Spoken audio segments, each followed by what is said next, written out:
언약궤는 원래 어디에 있느냐면 성막을 만들고 성막 지성소 안에 성소가 있고 성소를 지나서 지성소 가장 안쪽에 언약궤를 둡니다. 언약궤가 있는 그 지성소에 이제 하나님께서 임재하시고 그곳에서 이스라엘을 만나주는 곳입니다. 근데 어이도 없게 그 언약궤를 블레셋이라는 그 이방 나라에 빼앗기는 사건이 있었습니다.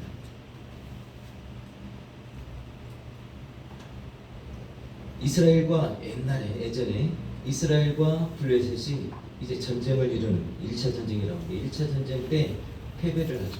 패배를 하니까 이스라엘이 그 하나님의 언약궤를 무기 삼아서 이제 왜냐면 그 언약궤를 앞세우고 가면 가나안 땅을 들어갈 때도 그 언약궤를 들고 가서 그렇죠. 하나님이 역사하는 것을 보았기 때문에 그렇습니다. 그 언약궤를 들고 전쟁터에 나간 거예요. 세상에. 그러면 이길 줄 알고 나갔겠죠. 근데 그 언약궤를 빼앗겨 버립니다. 얼마나 어이가 없습니까? 그렇죠?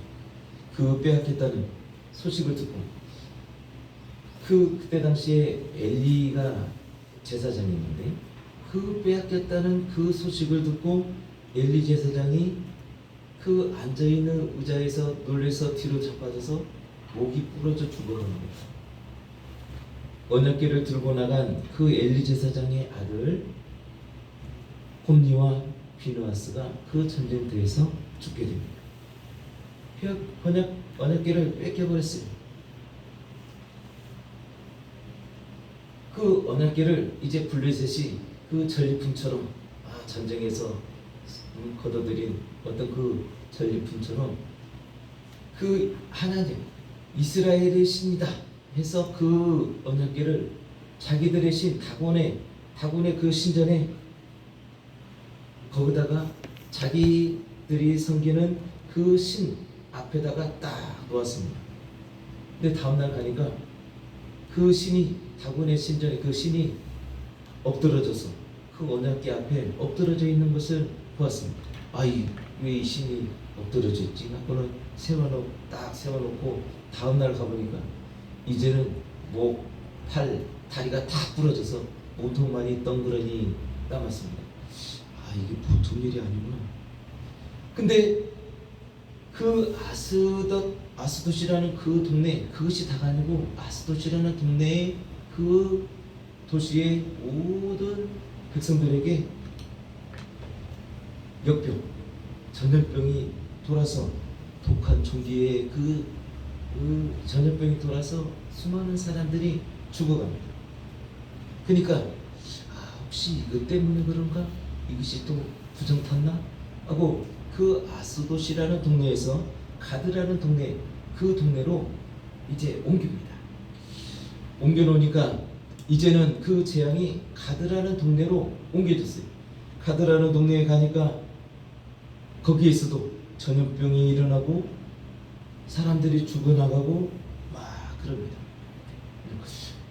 이것이 혹시 이 언약궤 때문인가? 또 의심스러워서 다시 이제 에크론이라는 동네로 옮겨갑니다. 그 에크론이라는 동네로 옮겨가니까 그 동네 사람들이 어떻게 했습니까? 그 언약궤가 오는 것을 보고 막 그 사람들이 막 두려워 떨고 있습니다. 아닌 게 아니라 그 에크론이라는 동네에 똑같이 죽음이 엄습하고 그 죽지 않느냐 한 사람들은 아주 독한 종기로 아주 고생하는 그런 지경에 이르렀습니다. 그러니까 이제 블레셋이 이제 고민을 하게 되는 거죠. 이거 언약궤 때문에 그렇구나. 이 언약궤를 다시 돌려보내자라고 이렇게 결의를 하죠. 이것이 바로 7개월 동안에 일어났던 일입니다. 불과 7개월 동안에 이런 아주 놀라운 일이 일어났던 거죠.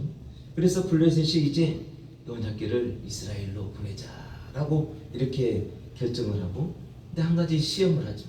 무슨 시험을 하냐면 언약궤를 수레에 싣고 새 수레를 만들고 수레에 싣고 젖을 아직 떼지 아니한 암소 2마리 한 마리도 아니고 두 마리입니다. 두 마리고 또 수레를 한 번도 매보지 않은 그 암소 두 마리를 데려다가 그 수레를 지웁니다.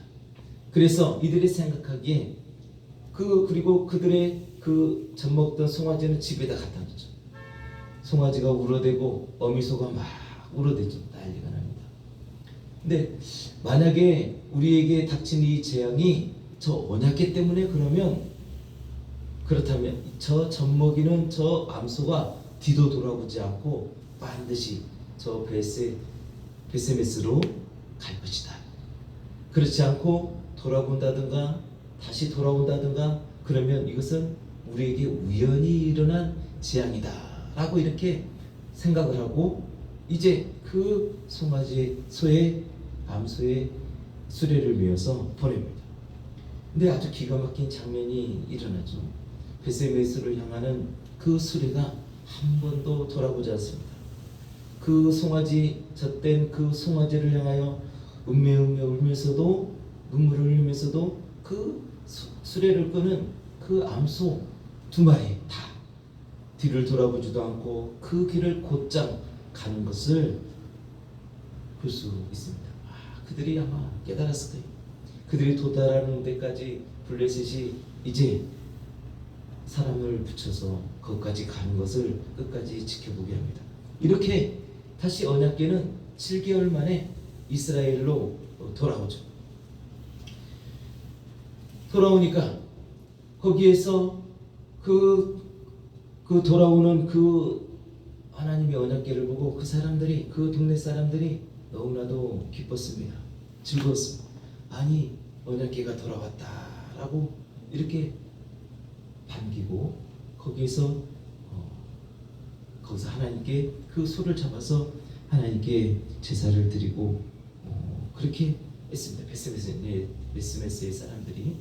근데 거기까지만 했으면 좋았을 텐데 그 하나님의 언약궤가 너무나도 신기하고 귀해서 그 언약궤를 열고 쳐다봤다라고 했습니다.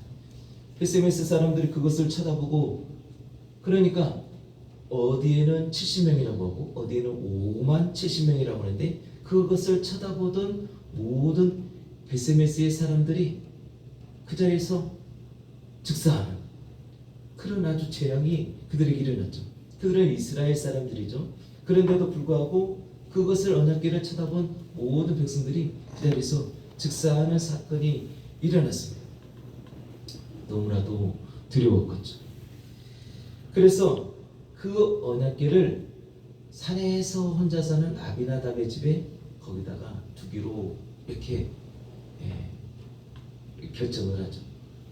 언약궤가 돌아와서 하나님께 돌아와서 기쁘기는 했지만 두렵다라는 거죠. 왜냐하면 그것을 쳐다봤더니 바로 즉사를 그렇게 했기 때문에 그렇습니다. 그래서 산에 사는 아비나답의 집에 두었는데 그것이 바로 20년이 지났습니다. 20년이 지나고 그 사이에 이제 빼앗겼을 때는 왕이 없었죠. 왕이 없었는데 이제 그 엘리 제사장이 죽고 사무엘이 선지자로 다시 올라오고 그러면서 사울왕이 왕으로 등극하고 사울왕의 시대가 지나고 이제 다윗의 왕까지 이르게 됐습니다. 하나님을 사랑했던 다윗, 그렇죠.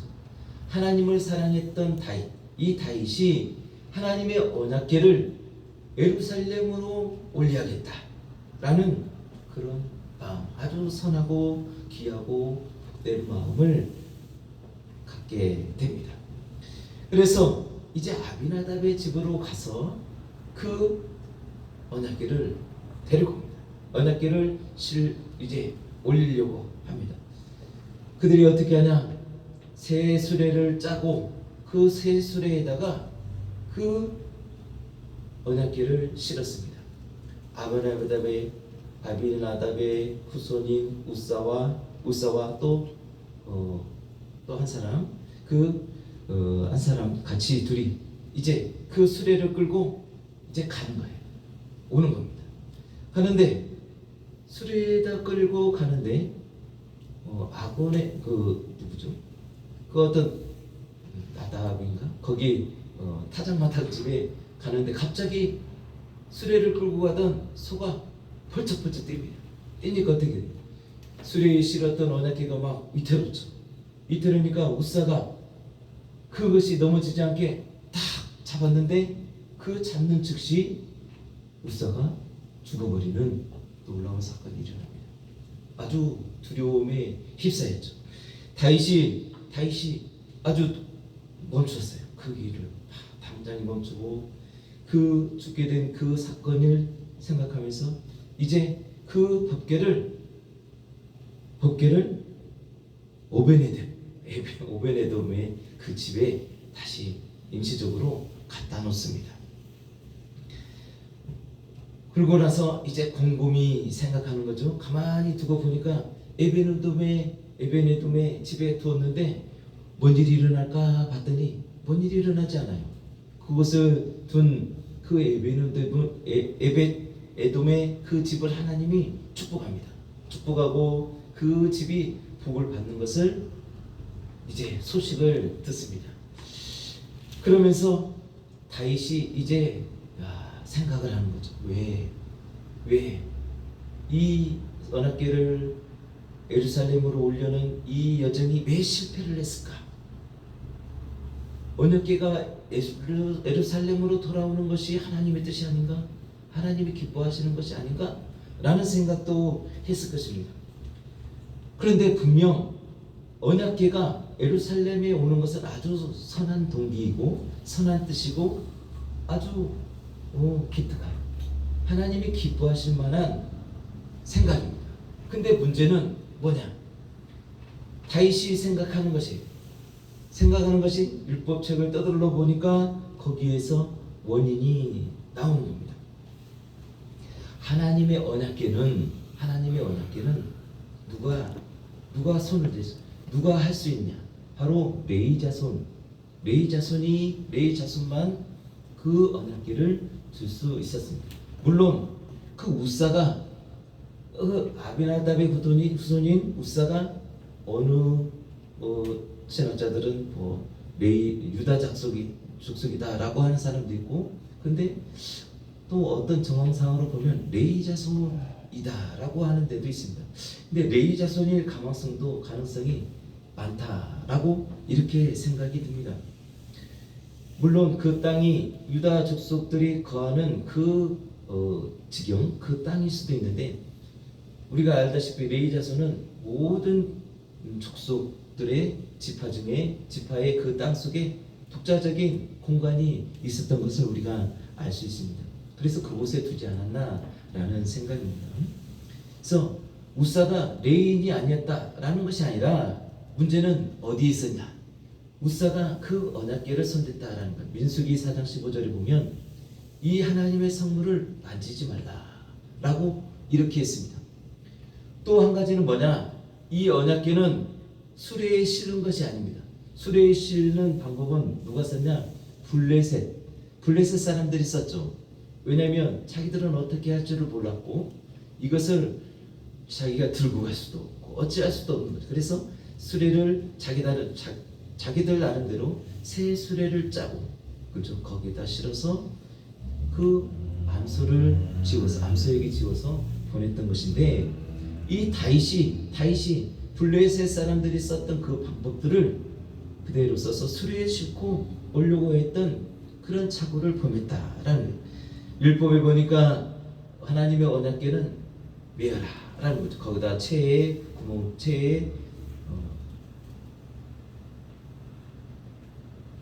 막대기를 꽂고 거기에다가 레위 지파 중에 고핫 자손이 그 언약궤를 메어라라고 이렇게 나와 있다라는 겁니다. 여기에서 착오가 있었구나라는 거죠. 그렇다고 해서 그 고핫 자손이라고 해서 그 언약궤를 손으로 만질 수 있느냐? 아닙니다. 그냥 그 언약궤를 메고 올 수만 있었다라는 것이죠. 그래서 이제 다윗이 다시 한번 도전합니다. 법궤를 운반할 준비 중입니다. 합니다. 오늘 1절에 보니까 자기를 위하여 처소를 내비하고 처소를 궁궐을 세우고 하나님의 궤를 위하여 처소를 내비하고 그리고 그 위에 위하여서 장막을 쳤더라라고 그럽니다. 혹자는 아니 자기 집은 궁궐이고 하나님이 거하는 곳은 장막이냐 이렇게 할 수도 있는데, 그래서 만약에 다윗이 장막이 아니라 어떤 다른 궁궐처럼 그런 모양을 했다라면 또 거기에 불법이 있을 수도 있었습니다. 출애굽기 25장 40절에 보니까 하나님께서 그의 이름을 두시는 곳을 장막으로 시설하도록 모세에게 계시하였기 때문에 그렇습니다. 그래서 다윗은 하나님이 거할 처소를 이렇게 장막으로 만들어 두었던 것이죠.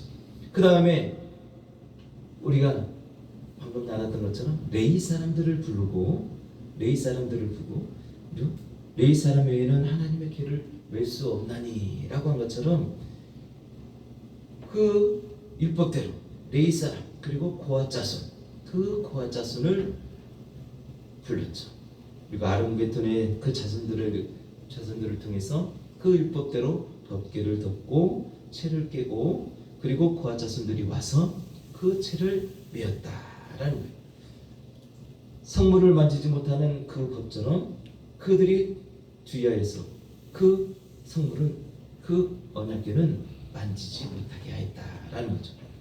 오늘 말씀 12절에 보니까 너희는 몸을 성결케 하고 하나님 여호와의 궤를 메어 올리라 라고 이렇게 당부를 하고 이제 그 법궤를 옮기기 시작합니다. 하나님을 사랑했던 다윗, 언약궤를 예루살렘 성으로 모셔 올리려는 그 마음, 하나님을 향한 그 열정, 내가 그 언약궤를 예루살렘으로 올리리라 라고 하는 그 열정, 그 목표를 위해서 자기 나름대로의 방법대로 했지만 실패했다라는 거죠. 그 실패의 원인이 열심히 부족해서가 아니다라는 거죠. 그가 깨달은 건 뭐냐? 하나님의 규례를 따르지 않았기 때문이다 라는 것입니다. 오늘 13절 말씀이죠. 우리가 규례대로 그에게 구하지 아니하였습니다 라고 이렇게 고백하는 거죠. 다윗의 목적은 분명했습니다. 하나님의 언약궤를 예루살렘으로 모셔 올리겠다라는 거죠.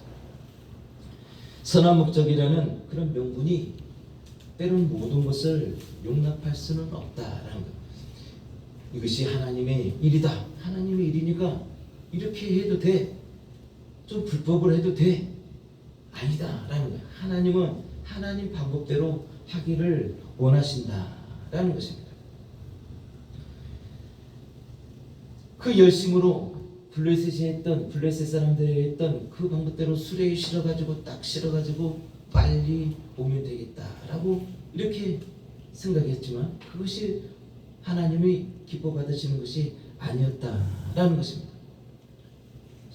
결과적으로는 소가 훌쩍 뛰고 그 언약궤가 떨어지려고 하니까 그 우사가 성물에 손을 대게 되고 거기에서 하나님이 찢으셨다라고 하는 그 표현을 할 정도로 그렇게 그 일을 막아서 그 일 앞에 저주가 임하는 그런 일들을 맛보았다라는 것입니다.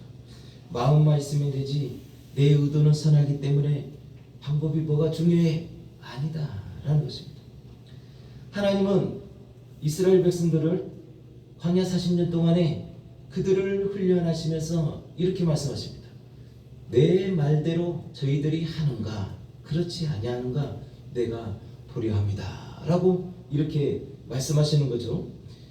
아주 중요하게 생각하신다라는 것입니다. 광야 40년 동안 아침마다 내리는 그 만나를 주시면서 이렇게 말씀하죠.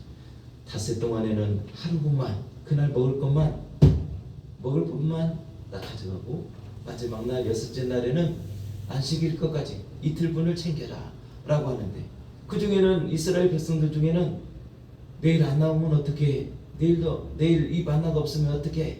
하고 이틀분을 챙기고 그런 사람들이 있었습니다. 그 다음날 아침에 보니까 다 썩어서 거기에서 벌레가 났다라고 하죠.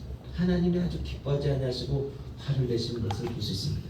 언제까지 너희들이 내 말대로 하지 않으려냐 라고 이렇게 말씀하시는 것을 우리가 알 수 있습니다. 하나님이 모세를 통해서 성막을 지을 때, 성막을 지으라 하실 때 거기에 들어가는 재료들을 일러주셨습니다. 조각목이라고 해서 이 조각목은 오늘날 보면 아카시아 나무처럼 생겼는데 그 아카시아 나무는 조각조각 이런 아주 큰 아름드리 나무가 없습니다. 그 조각조각 나오는 그 나무를 붙여서 그 성막의 성물들을 만들게 하여서 기둥을 세우고 길이를 꼼꼼하게 말씀하셨고 폭과 넓이와 이 모든 것들을 세세하게 가르쳐 주셨죠. 그리고 들어가는 천 그리고 방법 모든 끈까지도 밧줄까지도 다 하나님께서 일일이 말씀하셨습니다. 그리고 그 식양대로 보여주신 그 식양대로 모세가 지은 것을 볼 수 있습니다. 그리고 비로소 그럴 때 하나님이 그곳에서 드리는 제사를 하나님이 흠양하시는 것을 우리가 알 수 있습니다. 하나님을 사랑하고 우리가 하나님을 사랑하고 하나님을 섬기면 되지, 하나님께 예비하면 되지, 우리가 하나님 앞에 나아가면 되지 라고 하는 것이 아니라 하나님은 정확히 말씀하시는 것이 뭐냐, 너희가 내 앞에 나올 때에 예수 그리스도를 통해서 오라 라고 이렇게 말씀하시죠. 성막에 들어올 때는 동문으로 들어와라 라고 이렇게 말씀하시는 것과 같습니다. 벽을 넘어서 아니면 그 울타리 밑으로 들어오는 것을 말씀하시지 않죠. 그 동문을 통해서 들어오라고 말씀하시는 것처럼 양의 문이신 예수 그리스도를 통해서 그 문을 통해서 너희가 들어와야 된다.